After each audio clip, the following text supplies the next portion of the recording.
सर्व मंगल मांगल्ये शिवे सर्वार्थ साधिके शरण्ये त्र्यंबके गौरी नारायणी नमोस्तुते.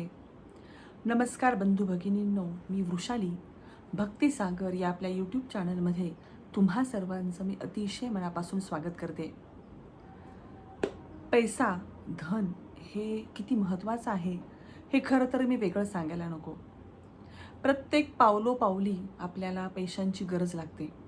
एकही पाऊल आपण आयुष्यामध्ये पैशांशिवाय पुढे टाकू शकत नाही. त्यामुळे आज प्रत्येकजण आपल्या आजूबाजूला आपण पाहतोय आणि आपणही स्वतः धडपडतोय ते फक्त पैसा मिळवण्यासाठी. पण पैसा मिळवणं आणि त्यासोबत घरामध्ये समाधान येणं, लक्ष्मी बनून तो पैसा घरामध्ये यावा. कारण लक्ष्मी बनून जेव्हा तो पैसा आपल्या घरामध्ये येतो, ते धन जेव्हा आपल्या घरामध्ये येतं, तेव्हा ते फक्त धन नसतं, तो फक्त पैसा नसतो, तर ती असते साक्षात लक्ष्मी माता. मग ही लक्ष्मी आपल्या घरामध्ये जेव्हा येते, तेव्हा घरामध्ये सुख, समाधान, आरोग्य संपन्नता घेऊन येते. या उलट जेव्हा घडतं, म्हणजे फक्त आपण पैसेच कमावतोय आणि अलक्ष्मीचा वास हा हळूहळू घरामध्ये जर वाढत गेला. अलक्ष्मीचा वास केव्हा वाढतो?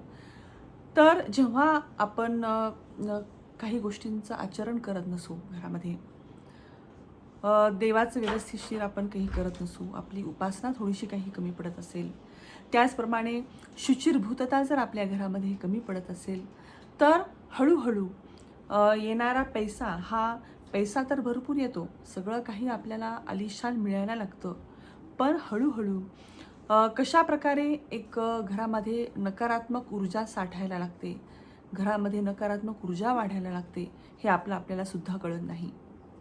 आपल्या घरामध्ये जे आपले कुटुंबीय असतात, त्या कुटुंबियांमध्ये सुद्धा प्रेम भावना, वात्सल्य ह्या गोष्टीसुद्धा त्यामुळे हळूहळू कमी व्हायला लागतात.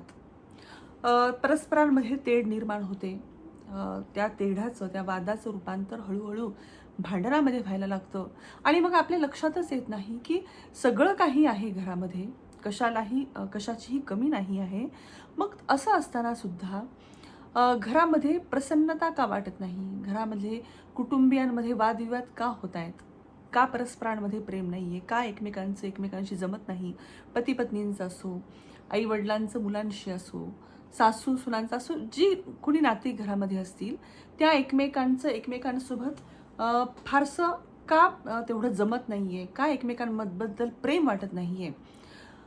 यासाठी हे सगळं एका दिवसात घडत नाही बंधू भगिनींनो. हे घडण्यासाठी एक खूप मोठा पिरियड जावा लागतो.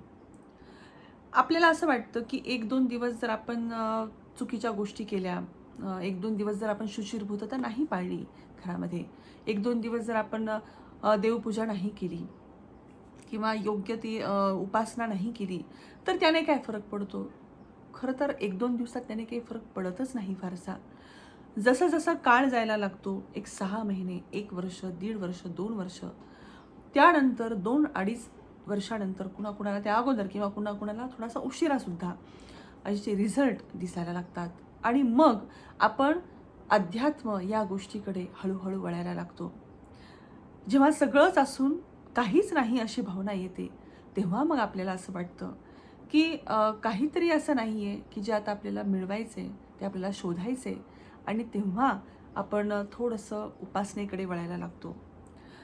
तर आज मी एक छोटीशी उपासना तुम्हाला सांगणार आहे, जी मी स्वतः दररोज करते. लक्ष्मी प्राप्ती त्यामुळे होतेच, परंतु लक्ष्मी प्राप्तीसोबत तो पैसे जे घरामध्ये येतात, ते लक्ष्मी बनून आपल्या घरामध्ये राहतात.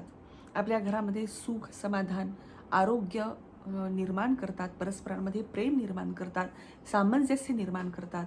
व्यवसायामध्ये वाढ होते, भरभराट होते, प्रतिष्ठा मिळते. कारण प्रतिष्ठा, सन्मान हा सुद्धा येणाऱ्या पैशांसोबत मिळणं खूप गरजेचं आहे. तो सुद्धा आपल्या सर्वांना हवाच असतो. तर ती उपासना म्हणजे साक्षात आमच्या गुरूंनी सांगितलेली उपासना आहे.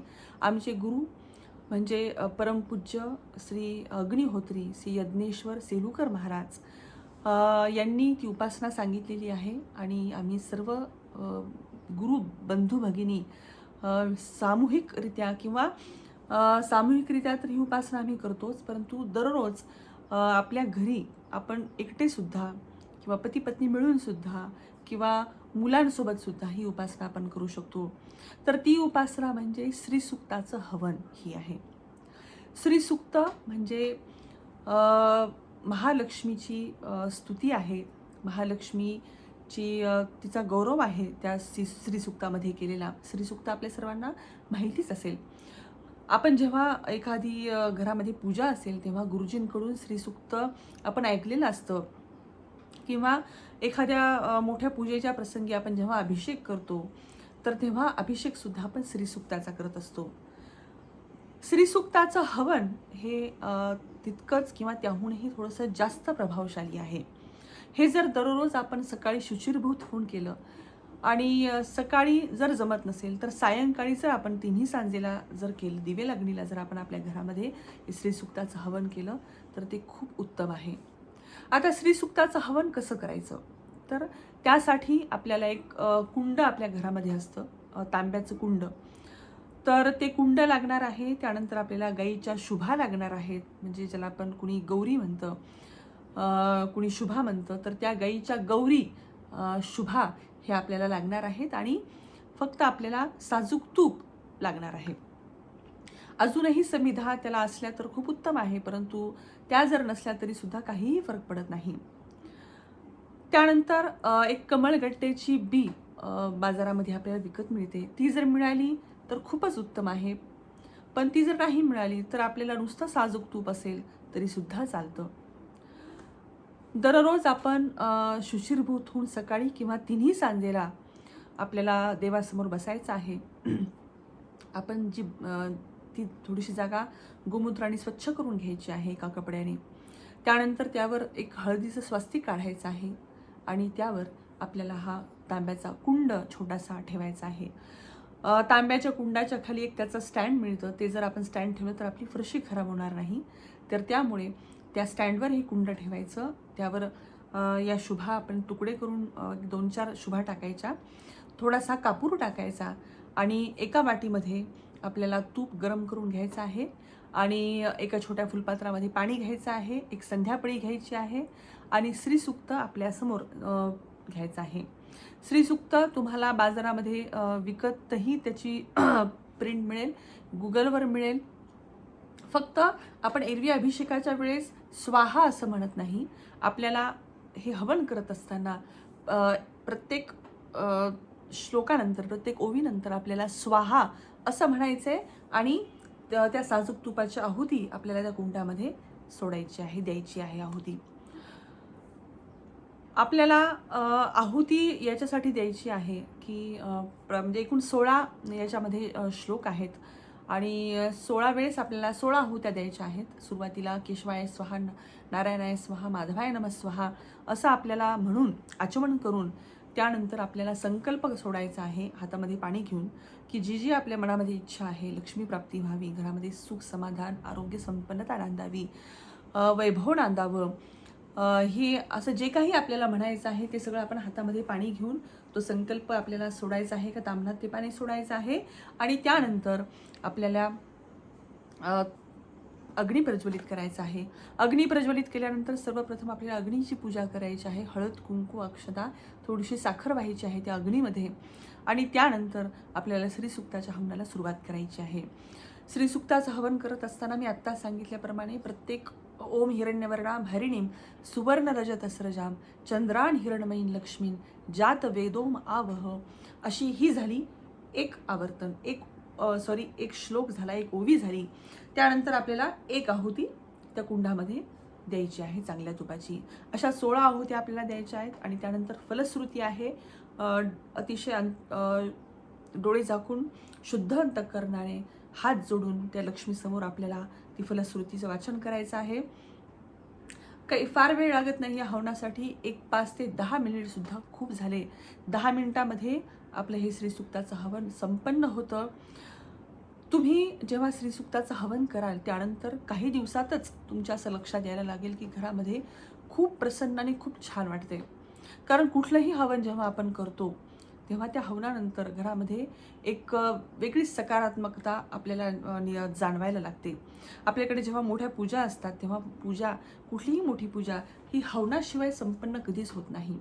कारण अग्नी हे त्या परमेश्वराचं मुख आहे आणि त्या अग्नीमध्ये आपण जे काही आहुती देतो तर ती आहुती साक्षात त्या परमेश्वरापर्यंत, त्या ईश्वरापर्यंत पोहोचत असते. तर त्यामुळे हवन करणं हे अतिशय महत्त्वाचं आहे आपल्या घरामध्ये. आणि हवनाचा जो धूर पसरतो सगळीकडे, तो सुद्धा घरामध्ये खूप शांतता, खूप समाधान, खूप सकारात्मकता घेऊन येतो. हे सगळं एका दिवसामध्ये घडणार नाही, तर हळूहळू तुम्हाला काही दिवस जाऊ द्यावे लागतील आणि काही दिवसानंतर 100% तुम्हाला हा फरक जाणवायला लागेल की येणारी जे पैसा आहे तो आता हळूहळू आपल्याला लक्ष्मीमध्ये तो रूपांतरित व्हायला लागला आहे. म्हणजेच आपल्याला त्या लक्ष्मीचे आशीर्वाद मिळायला लागलेत. ती लक्ष्मी येताना घरामध्ये येताना आपल्या परस्परांमध्ये प्रेम निर्माण करते, आरोग्य आपल्याला चांगलं लाभू देते. आपल्या मुलांना, आईवडिलांना, पतीला, पत्नीला, बहीण भावांना, जे कोणी आपल्या घरामध्ये असतील त्या सर्वांना उत्तम आरोग्य देते, समाधान देते, मनोबल आपलं वाढवते, आपली आत्मशक्ती वाढवते आणि आपल्याला सन्मान, प्रतिष्ठा ही सुद्धा हळूहळू प्राप्त व्हायला लागते.